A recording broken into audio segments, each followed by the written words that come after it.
Do you suffer from overthinking? Do people constantly tell you to stop overanalyzing? Do you find yourself dwelling in the past, reliving old memories, ripping the top off dusty shoe boxes and desperately rifling through bent photographs trying to emotionally recreate a singular moment in time? Well, some of this behavior may be killing you. Hold on to your crippling sentimental disposition as we find out why you're not living your best life and why it's definitely all your fault.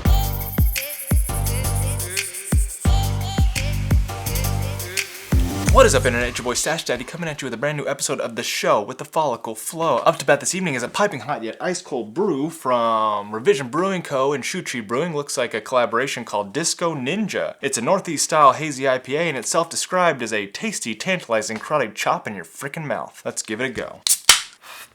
Wow, that's amazing. Yeah, flavorful, hazy, high hops. It's definitely kicking me in the mouth.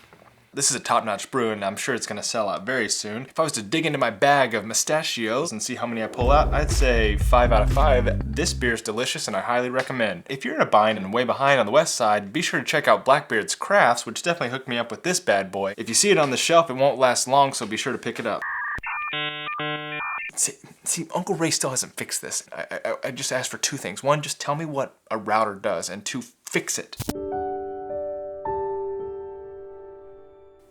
It's the summer of 2010. The sky is clear and the sun radiantly shines on the fun and festive crowd as James Cagg wins the funk and flavor ribbon at the Cypress Chili Cook-Off. With sauce-stained hands, the crowd hoists him up on their shoulders and gives him a victory lap around the dusty fairgrounds. It's magical. At least it sounded magical. I barricaded myself inside a porta-john making deals with any god or devil that'll listen. Note, the rules explicitly stated you must notify all participants if your submission includes dairy, Maria. As I muster the courage to step out and assure the concerned crowd of strangers that I have neither fallen in nor died, my drained legs buckle as I grab the plastic door latch and I barrel out face first into the temporary sink. Well, now I've got blood trickling from my cut eyebrow, blurring my vision as I see this faint blob grab me by my arm and hoist me up. And this melodic, almost angelic voice whispers to me, "You got shit on your chin." And in fact I did. So as I wipe the blood and from my face, I walk the grounds with a woman that can only be described as an old soul, with a youthful spirit and a razor-sharp wit. It's the type of person that you literally can't help but tell everyone you know about them. That fairground conversation became a foundation for a disastrous, gruesome, clogged toilet at your in-laws, dumpster fire of a marriage, and the thing is that I replay that day, that memory, that moment, over and over and over in my head. I said I love you to her. I married her. Bought a parakeet with her. Neglected to research the proper diet of a parakeet with her. And I buried that parakeet with her. How do you let go of those things that are killing you when those things feel like they're a part of your identity? Your DNA. You.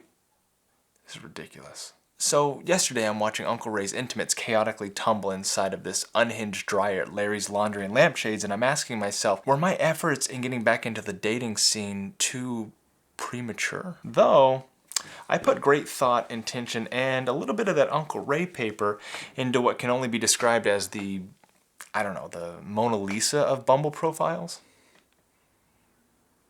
But I'm beginning to feel like I've denied myself that time to process, which is honestly beginning to feel like I'm 30 seconds into a 4 a.m. 5K the morning after prom.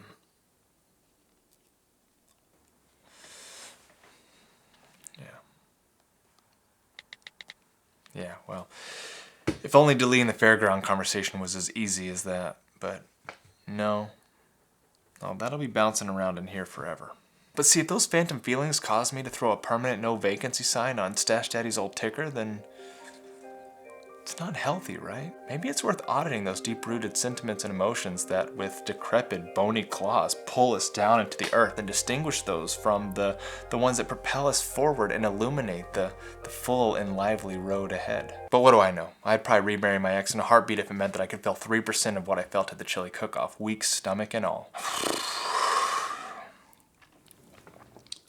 Clear throat, full volume, and can't lose when it comes to these mad shout-outs. No matter what you're going through, surrounding yourself with a bomb-ass tribe is most important. You're dope, you got game, and you survived Stache Daddy's Apocalypse Teetering Episode 1.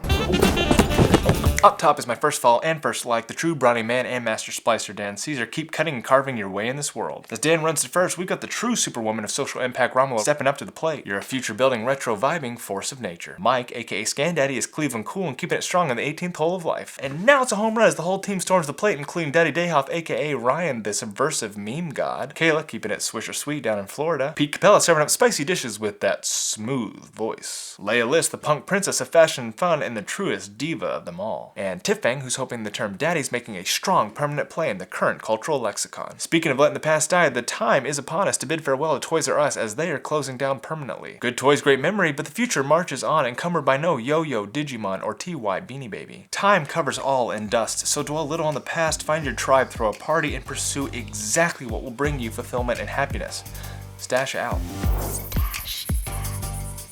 I don't want to grow up, I'm a Toys R Us kid. They got a million toys at Toys R Us that I can play with. I don't want to grow up, I'm a Toys R Us kid. They got the best for so much less, you